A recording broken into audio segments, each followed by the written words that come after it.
I'm John Boland, I'm 36, and I teach in the Clark County School District. I'm a music teacher.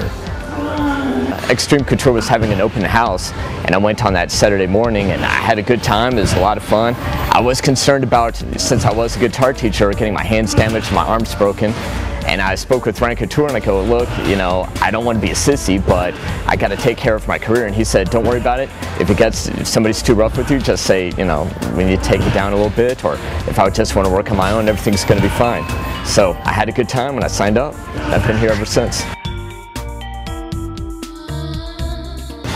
Well, I was really lucky that I never showed any symptoms. You know, I was really lucky. No nausea, no vomiting. However, my right arm and my hand were starting to get paralyzed, and it had been going on for a while, and possibly because I was teaching guitar for 12 hours a day and playing guitar 12 hours a day. But it moved from my hand and moved up to my arm and started affecting my pec and my back area. And I was in class with Tim.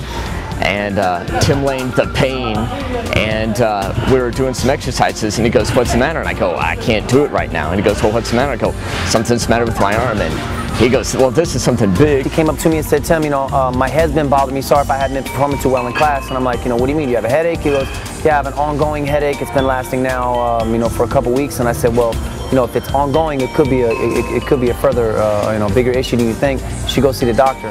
But he first came over to me and he brought me a disc of his MRI that he had gotten from a physician. And so he had asked me, he was having trouble accessing it at home, so he had asked me to look at it on my computer. So we did put in the computer, and that's when we were able to see the... Good news was I didn't have repetitive motion syndrome, or I didn't have carpal tunnel syndrome. I just unfortunately had a tumor in my brain. And I did about 3 weeks of testing, and then they operated on me, and I was in UCLA hospital for a week as they were trying to find a place for me to do, you know, rehab hospital in Las Vegas. And then they sent the tumor down to get biopsied and see what it was. And it was a grade 3, grade 4 cancer, so that's kind of bad. Yeah, I actually asked about the timetable because I'm dedicated. I've never missed a day of work, ever, even when I taught in college. And so I go, you know, I asked the first neurosurgeon, the guy that said it was just going to get worse, and I go, well, how long, you know, can this wait until Christmas break? And he goes, nah, it's not going to make it till Christmas break. And you wouldn't make it? Yeah, it's not. He said it's not going to make it to Christmas break, and I'm like, kind of like, okay, my arm's not going to get better. It's not going to make it till Christmas break. I'm just going to die. Yeah. So.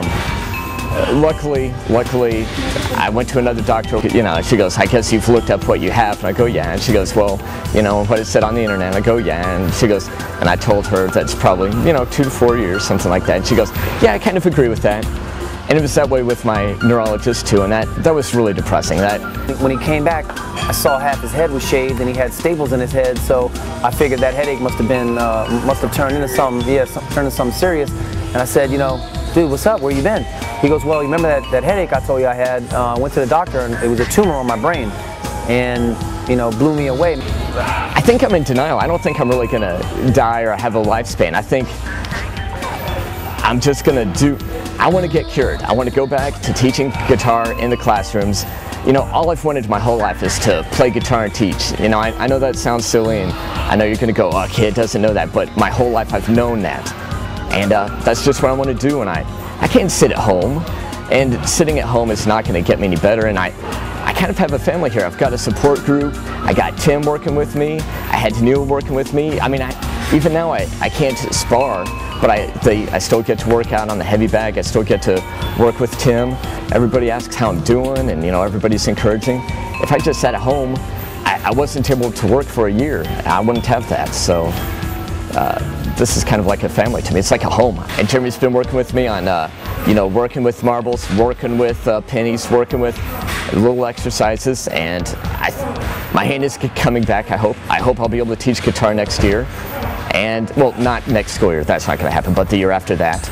And yeah, coming here, I have a place to go. I have a place that I feel like Xtreme Couture. I have a place like, you know, I can get better and better and better.